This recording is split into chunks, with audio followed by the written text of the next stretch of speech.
You get to pick your damn sacrifice. That's all. You don't get to not make one.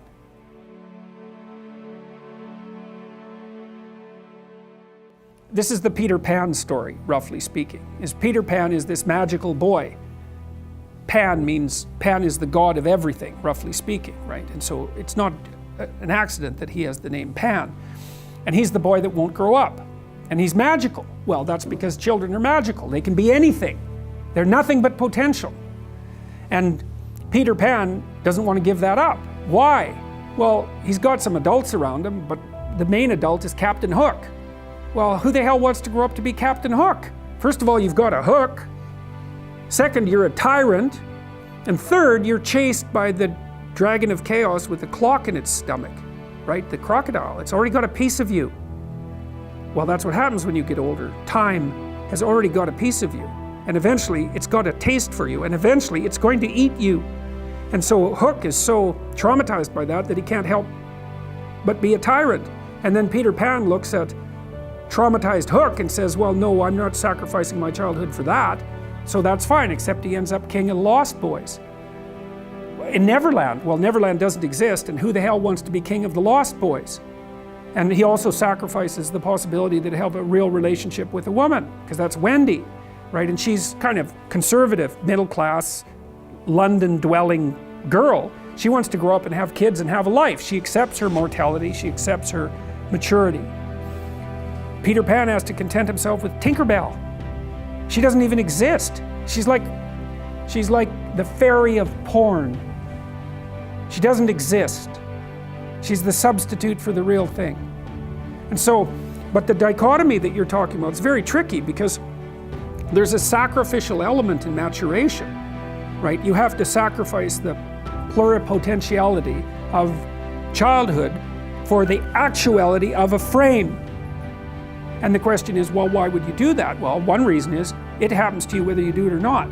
You can either choose your damn limitation, or you can let it take you unaware when you're 30, or even worse, when you're 40.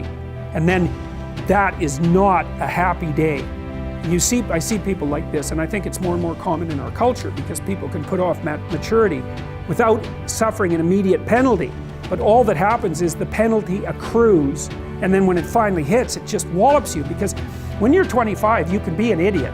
It's no problem. Even when you're out in a job search, it's like, well, you don't have any experience and you're kind of clueless. It's, yeah, you're young, it's no problem. That's what young people are like, but they're full of potential. Okay, well, now you're the same person at 30. It's like people aren't so thrilled about you at that point. It's like, what the hell have you been doing for the last 10 years? Well, I'm just as clueless as I was when I was 22. It's, yeah, but you're not 22.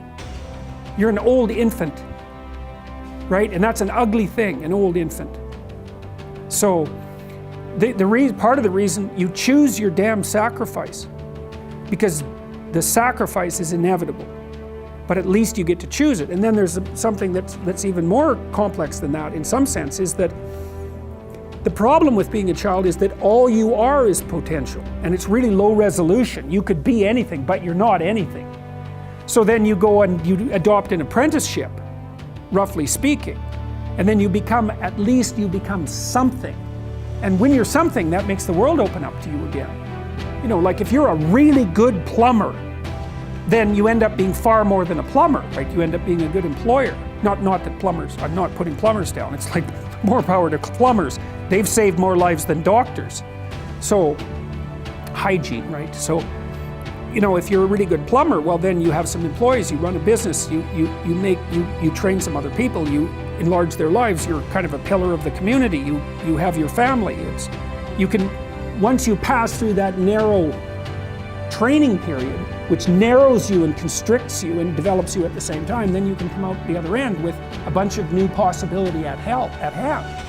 And Jung talked about that. He thought that part of the proper path of development in the last half of life was to rediscover the child that you left behind as you were apprenticing. And so then you get to be something and regain that potential at the same time.